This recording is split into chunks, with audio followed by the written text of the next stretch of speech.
Jadi menurunkan berat badan itu kan sebenarnya banyak dibantu oleh obat ya atau bahan herbal ya. Cuman kalau obat itu memang selain sangat mahal ya, obat-obat kimia yang beredar di pasaran selain sangat mahal juga efek sampingnya cukup banyak ya. Oleh karena itu kita akan belajar bagaimana menggunakan obat herbal untuk menurunkan berat badan ya. Dan nanti kita akan mempelajari juga bagaimana cara kerja obat herbal tersebut ya. Kemudian nanti saya juga akan share ya apa itu namanya senyawa-senyawa aktif ya yang terdapat dalam obat herbal.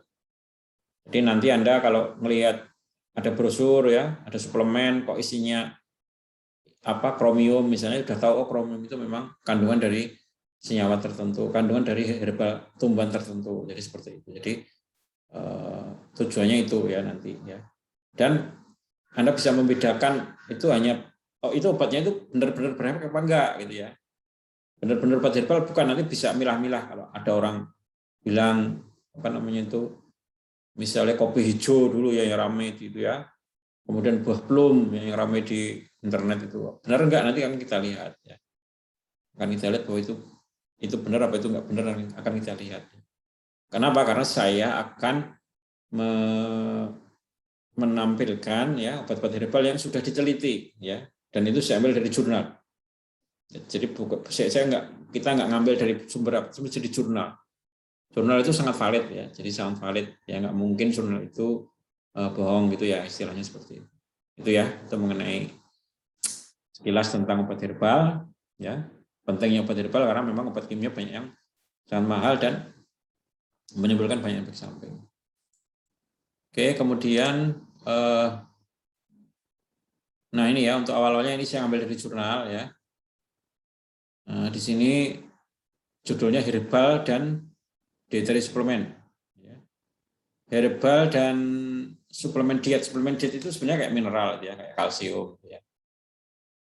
Yang bisa digunakan untuk menurunkan berat badan atau weight loss, menurunkan berat badan. Oke, kemudian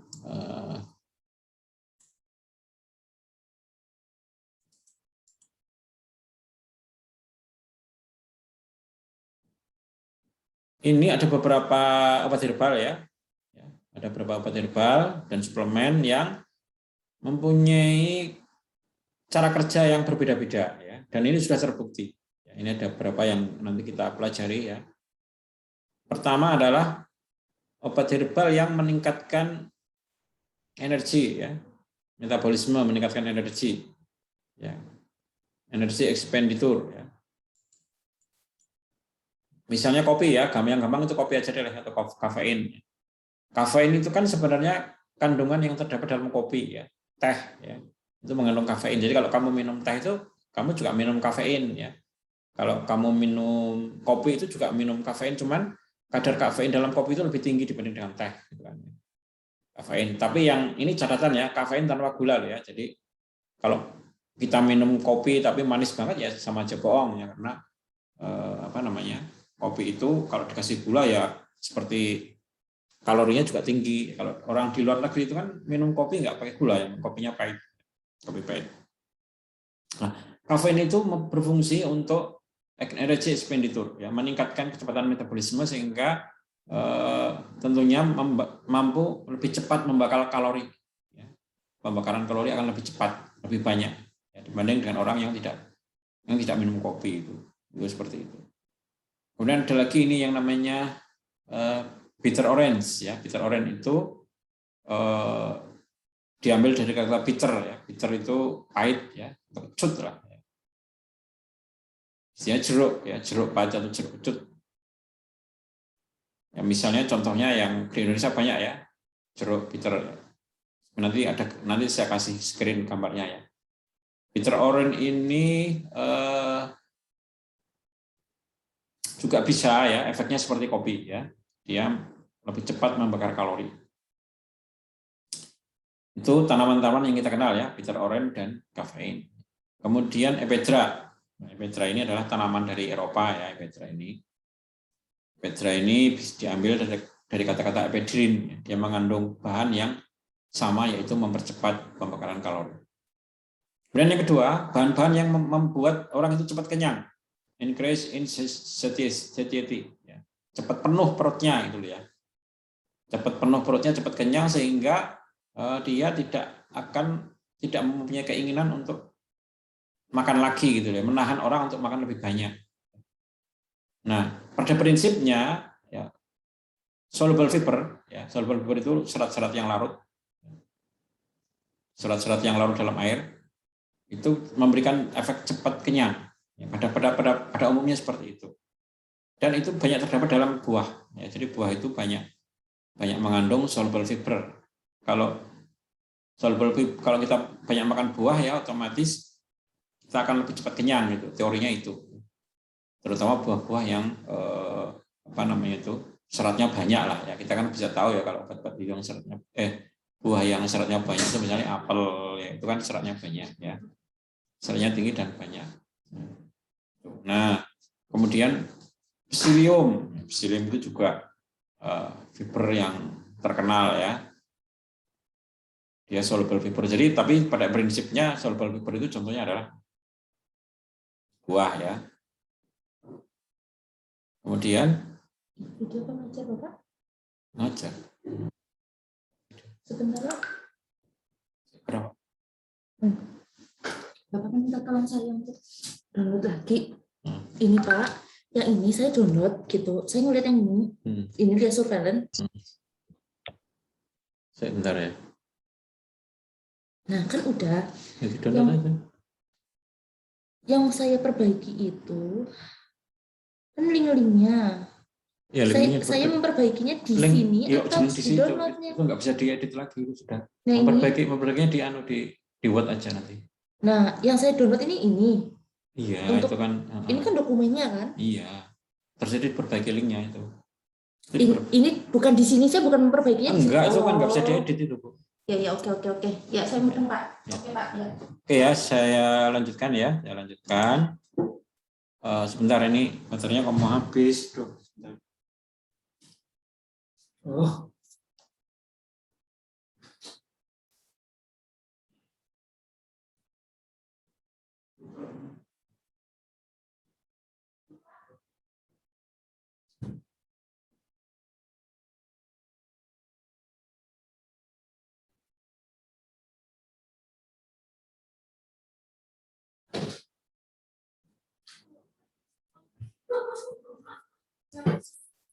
Ya, saya lanjutkan ya. Jadi kalau kita makan buah ya, intinya itu ya, buah-buah, tapi buah-buah itu kan banyak serat, itu namanya soluble fiber ya, serat-serat yang larut itu membuat kita itu cepat kenyang, intinya itu.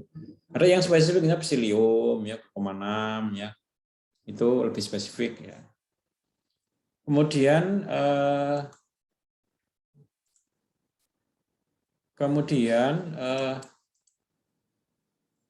senyawa yang meningkatkan ya oksidasi lemak, ya, increase of fat oxidation, ya, senyawa yang meningkatkan oksidasi lemak. Jadi intinya itu senyawa ini cepat banget bakar lemak, itulah gampangnya seperti itu.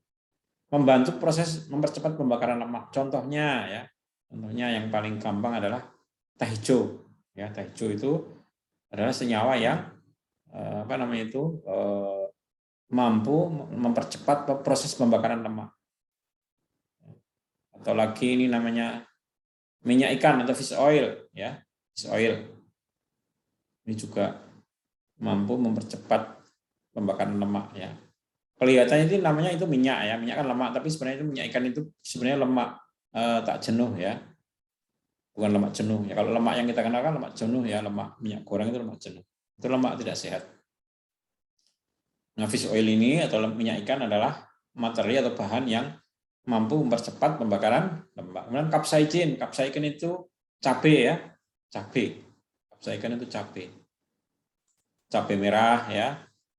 Semua jenis cabai itu pada prinsipnya itu mengandung capsaicin kandungannya. Ya, jadi kalau cabai itu nama latinnya kan Capsicum species ya, Capsicum species. Isinya itu capsaicin cabai itu. Capsaicin ini yang menimbulkan sensasi panas itu ya sebenarnya. Nah, kalau orang suka makan pedas ya sebenarnya ya kalau tahan ya, perutnya tahan, ya, kuat ya, dan tahan makan pedas itu sebenarnya dia secara nggak sadar atau nggak sadar dia akan mempercepat proses pembakaran lemak, ya, mempercepat proses pembakaran lemak. Kandungan yang buat pedas itu loh, kandungannya yang namanya capsaicin itu akan membantu mempercepat pembakaran lemak. Itu ya beberapa senyawa yang membantu mempercepat pembakaran lemak. Kemudian bahan yang bisa yang bisa mencegah penyerapan lemak, ya. Dietary fat absorption. Jadi bahan ini mampu mencegah lemak itu diserap di usus gitu loh ya. Itu contohnya chitosan. Chitosan ini banyak terdapat dalam Crustaceae. Crustaceae itu udang ya. Chitosan ya. Jadi nanti kalau kamu beli kapsul penurun berat badan, kalau ada tulisannya chitosan, ya, ada kandungan chitosannya. Ini kan bahan alam ya. Ini bukan bahan kimia loh, bahan alam. Ini diambil dari udang ya. Tulangnya udang lah gampangnya, shrimp atau udang. Nah, ini bisa membantu menurunkan berat badan dengan cara menahan ya, menghambat penyerapan lemak di usus ya. Kemudian modulation of carbohydrate metabolism. Jadi bahan ini ya, senyawa ini bisa memodifikasi ya, memodifikasi sehingga metabolisme karbohidrat itu lebih cepat. Seperti kita ketahui, karbohidrat itu kalau jumlahnya terlalu banyak kan bikin gemuk ya. Kalau kamu makan nasi terlalu banyak ya, misalnya karbohidrat, jadi makan nasi banyak itu salah satu yang bikin gemuk, atau makan gula lah, minum gula yang manis-manis ya, roti itu karbohidratnya, kalorinya itu tinggi sekali karbohidrat. Jadi kalori selain lemak itu karbohidrat itu menjadi penyebab utama kegemukannya, bukan protein ya.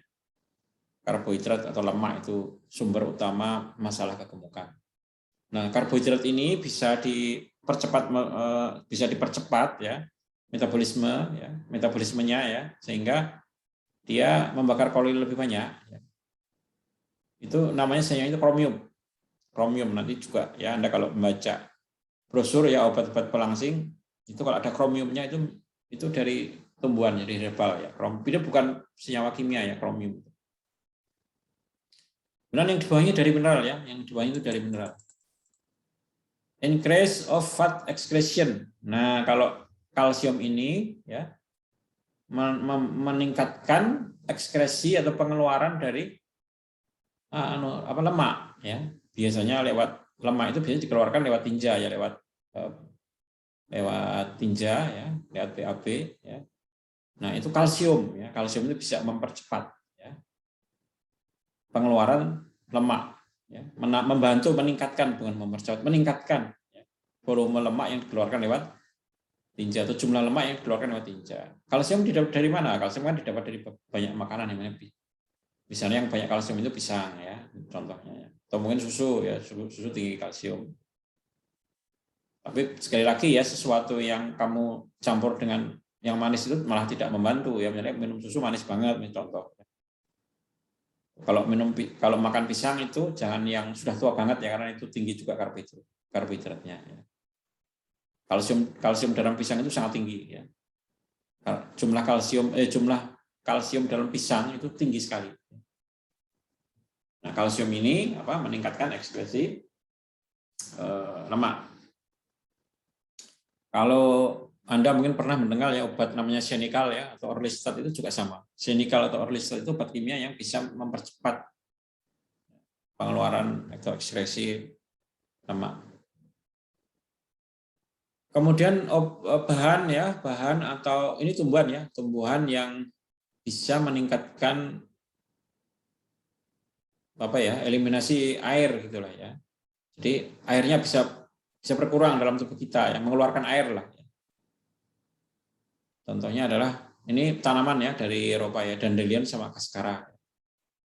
Nah, itu adalah beberapa prinsip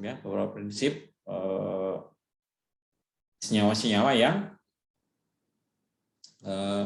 bisa membantu menurunkan berat badan dari berbagai macam mekanisme ya, dari berbagai macam cara. Jadi mereka mempunyai cara yang berbeda-beda ya.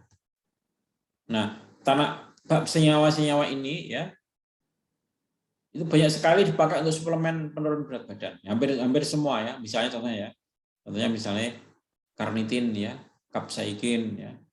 Ini banyak sekali ya dipakai di suplemen untuk menurunkan berat badan. Chromium itu juga sering dipakai. Seperti itu. Kemudian ini saya berikan narasi tentang kafein ya.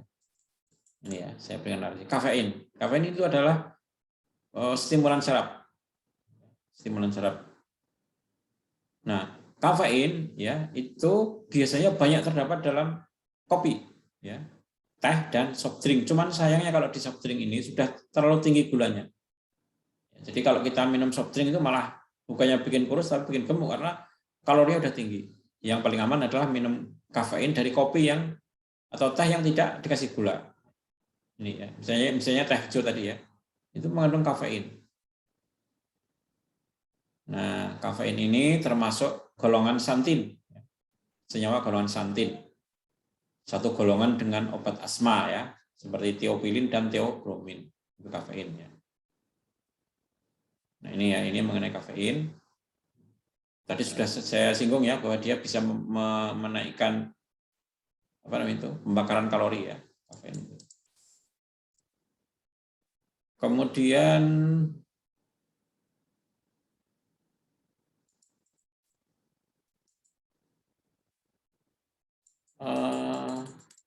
bitter orange ya, tadi dapat istilah bitter, nama latinnya Citrus aurantium ya, Citrus aurantium atau bitter orange ya.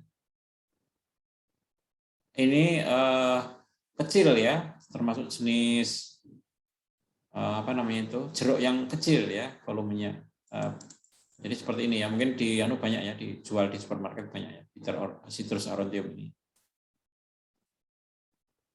Ini banyak juga ditanam di Indonesia ya. Jeruk pahit ya, merupakan salah satu tumbuhan anggota marga sitrus ya, dari suku rutaceae. Nah, ini adalah narasinya ya. Apa manfaat dari sitrus? Bitter orange tadi sudah saya singgung di atas ya. Bitter orange. Ya.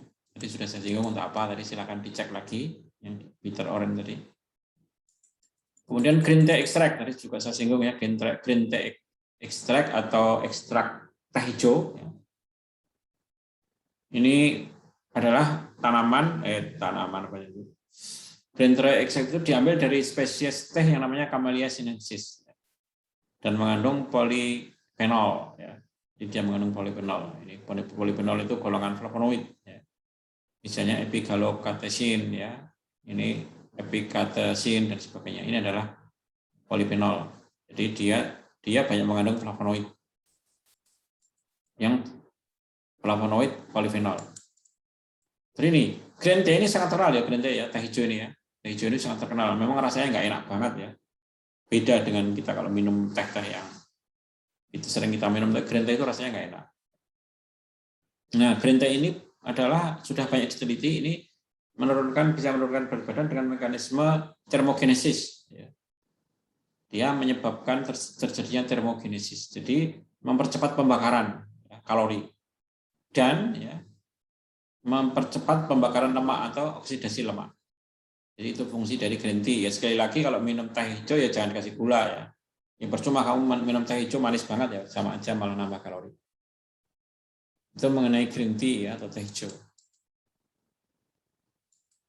Nah, sekali lagi ya, bahan aktif dari green tea itu ya katekin dan kafein ya.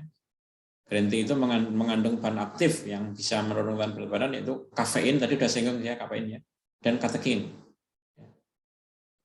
Ini ya, yang dua-duanya merupakan senyawa memicu termogenesis.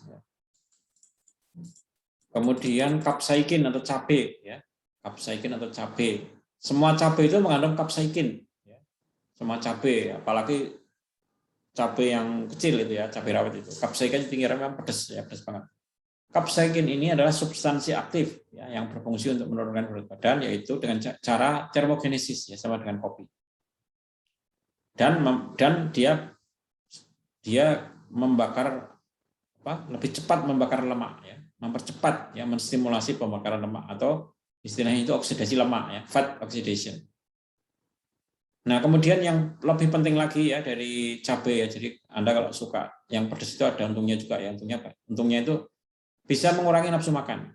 Jadi kalau kita makan cabai dalam jumlah cukup banyak itu secara teori loh ya, itu bisa mengurangi nafsu makan ya, asal kamu makan cabainya nggak bareng-bareng dengan nasi malah tambah banyak makannya ya mungkin ya. Tapi ini sebenarnya teorinya itu kalau kita makan cabai itu apa namanya itu bisa mengurangi nafsu makan. Caranya adalah kita makan cabai dulu ya. Nah, itu yang repot di situ ya. Tapi kalau cabai itu masuk ke dalam kuah ya mungkin enggak masalah ya. Tapi kalau cabai mau makan dengan nasi ya sama aja, malah makin banyak ya makannya. Sekali lagi pada prinsipnya cabai itu menurunkan nafsu makan atau decreases appetite, menurunkan nafsu makan. Kemudian nah ini ya, ini dilaporkan bahwa orang-orang yang rutin ya makan pedas-pedas ya, makan cabai ya, makan sambal lah. Ini apa namanya itu bisa berat badannya bisa lebih cepat turun ya. Itu ada penelitiannya. Itu mengenai capsaicin dalam cabai ya.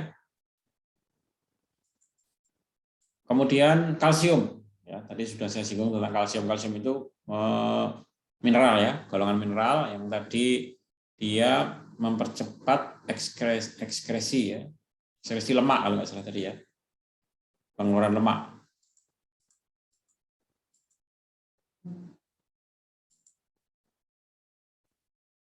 Ya, ini ya, dia meningkatkan ekskresi lemak dalam tinja. Ya, jadi tinja itu kan salah satu kalau kita itu mengeluarkan tinja, lemaknya itu masuk ke situ gitu loh, masuk ke tinja.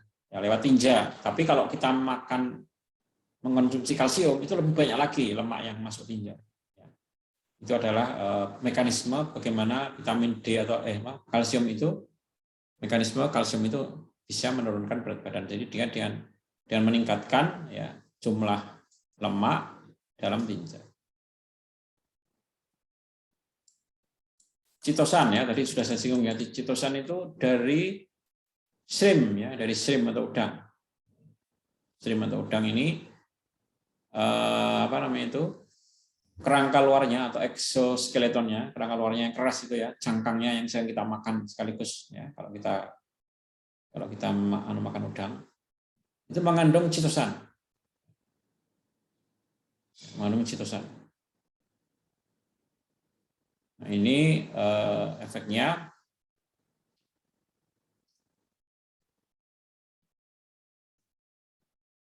berefek pada lemak ya, berefek pada fat blocker. Jadi citosan ini menahan atau fat blocker, penyerapan lemak dalam usus.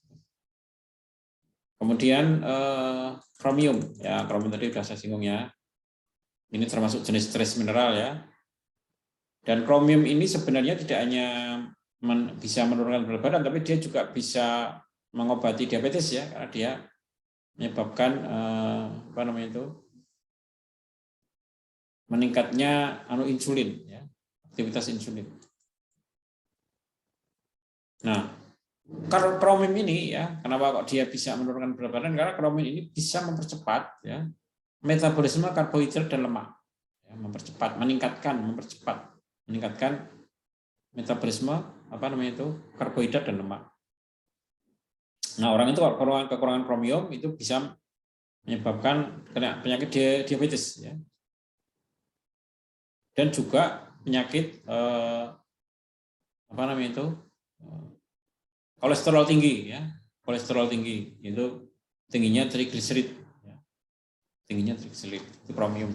Jadi kromium itu adalah senyawa yang bisa mempercepat apa namanya itu metabolisme karbohidrat dan lemak.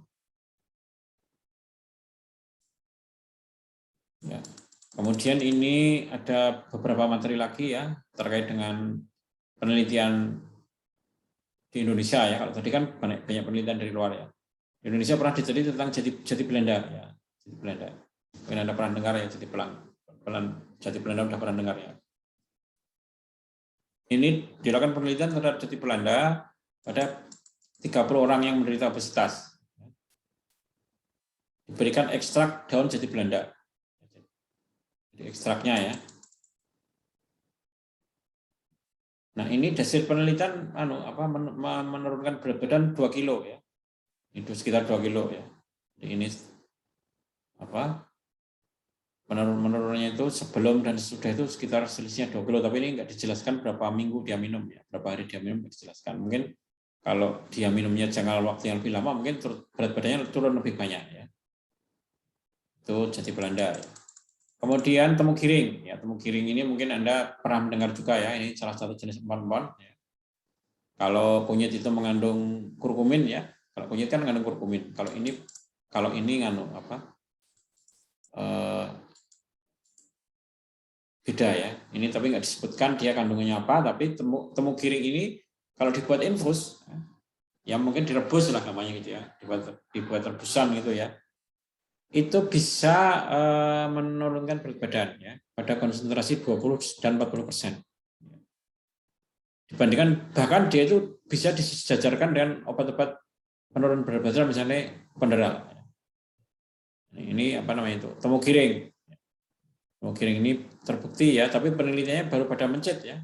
Ini tapi itu sudah cukup valid ya. Penelitian pada hewan uji itu sudah cukup valid dan itu akan mengatakan hal yang sama pada manusia. Kalau diteliti pada manusia hampir pasti ya efeknya sama ya. Cuman memang kalau mau dipakai pada manusia harus dicek dulu ya efek sampingnya macam-macam. Tapi pada prinsipnya temu giring ini adalah bahan herbal alami asli Indonesia ya yang bisa membantu menurunkan berat badan. Yaitu penelitian di Indonesia ada 2 ya, penelitian tentang temu giring dan penelitian tentang jati Belanda ya. Itu tanaman yang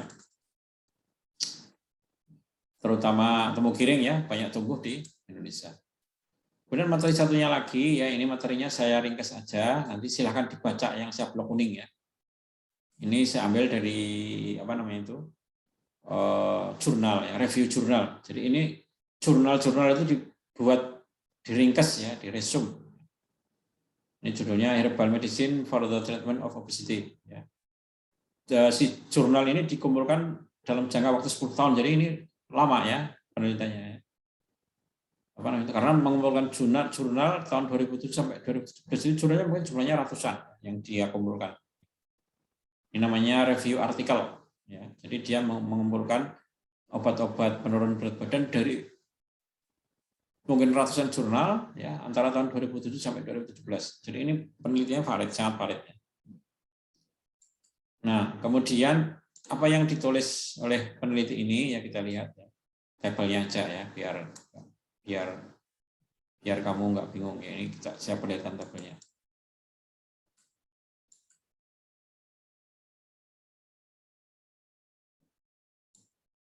Ini contohnya. Nah, sebagai tambahan pengetahuan ya bahwa obesitas itu diukur dari jumlahnya namanya BMI atau Body Mass Index atau indeks massa tubuh ya, Body Mass Index atau indeks massa tubuh. Indeks massa tubuh itu rumusnya mungkin perlu Anda catat ya. Rumusnya itu adalah tinggi badan dalam meter ya, dibagi berat. Jadi misalnya Anda tingginya 150 misalnya.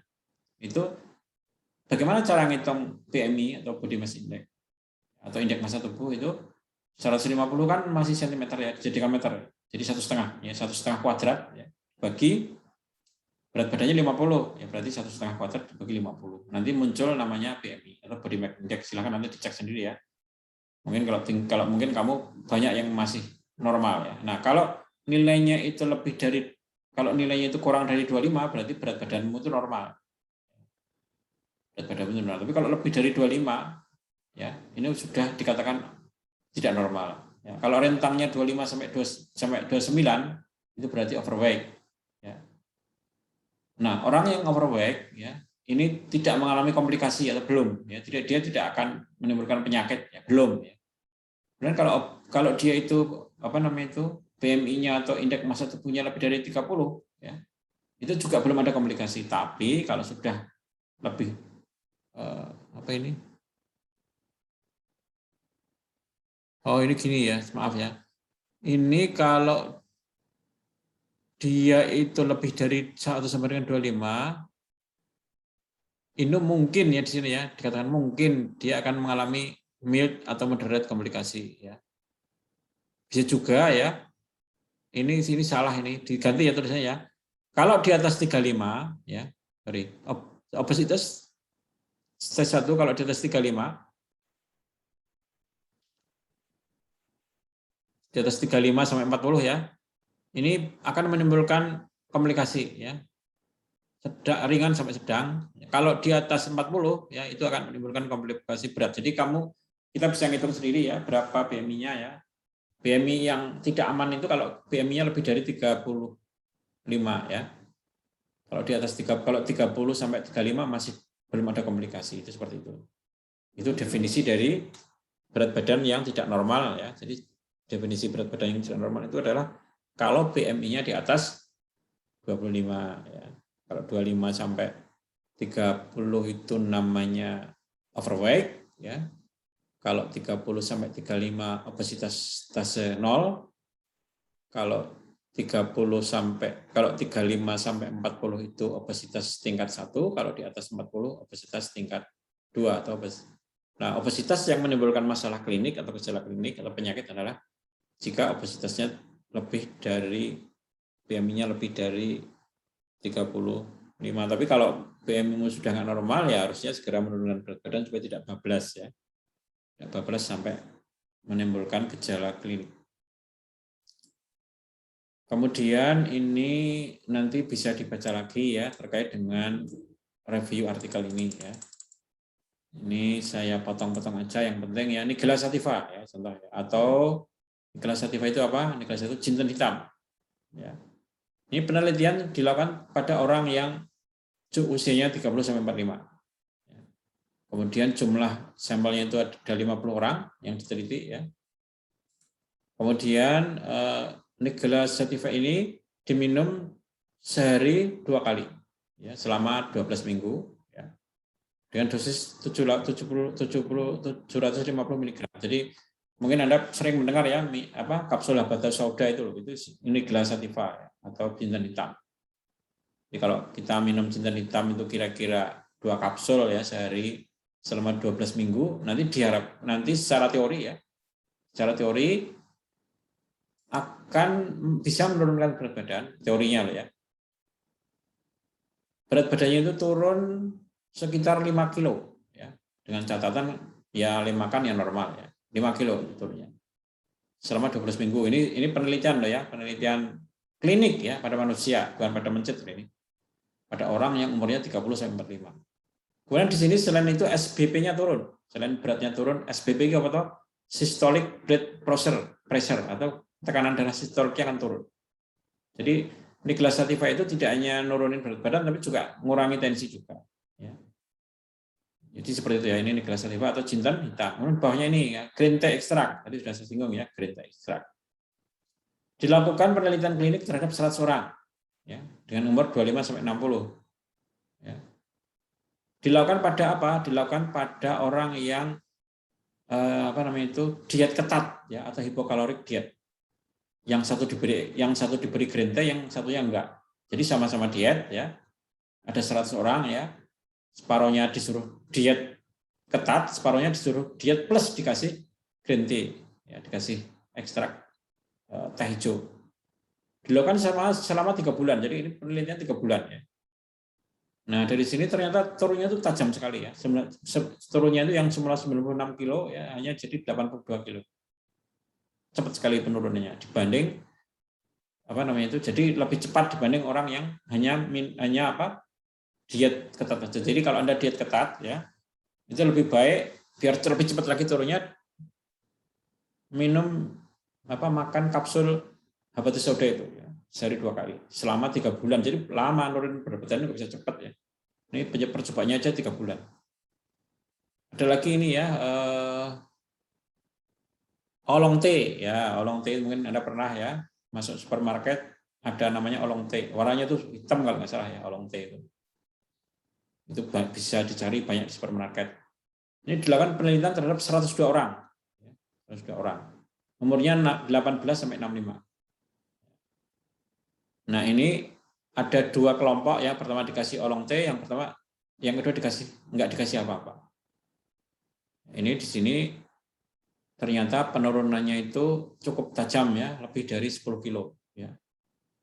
Dilakukan, dan ini dilakukan hanya dalam tempo 6 weeks ya, 6 minggu ya, 1,5 bulan lah ya. Dan dosisnya 8 gram. Nah, ini olong T ini efektif ya. Mungkin olong T itu rasanya lebih enak dibanding dengan green tea.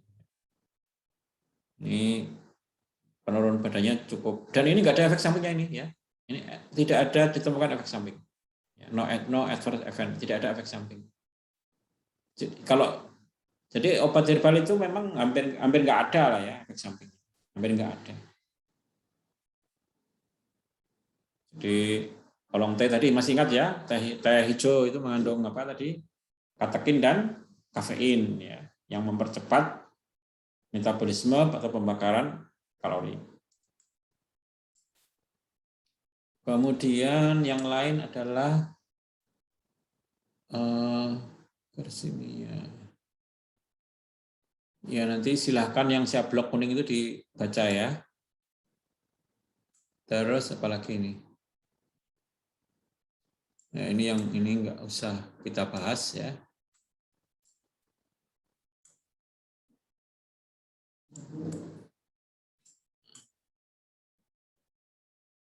Ya.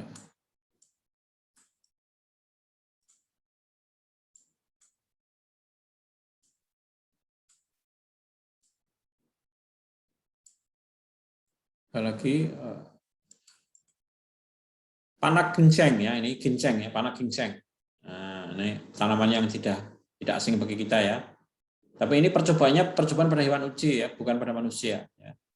Jadi orang itu kalau minum ginseng ya, ini yang dipakai itu mais itu mencit ya. Kalau orat itu tikus ya, kalau mais itu mencit. Ini dilakukan penelitian selama 3 minggu, ternyata bisa menyebabkan penurunan berat badan dan mengurangi nafsu makan atau fat intake ya.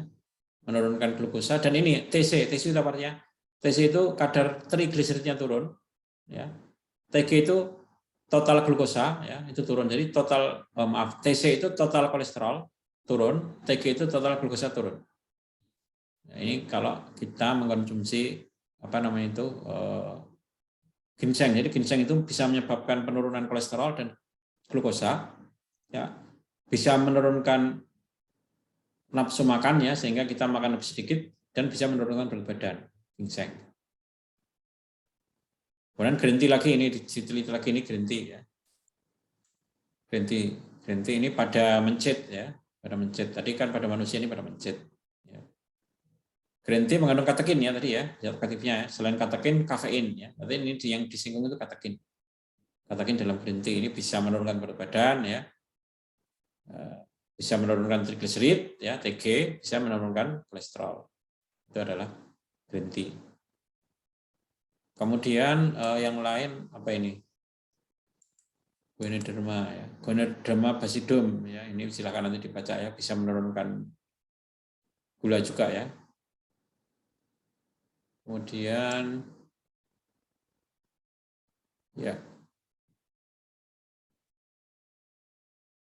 Oke, saya kira materinya itu aja ya. Materinya itu saja.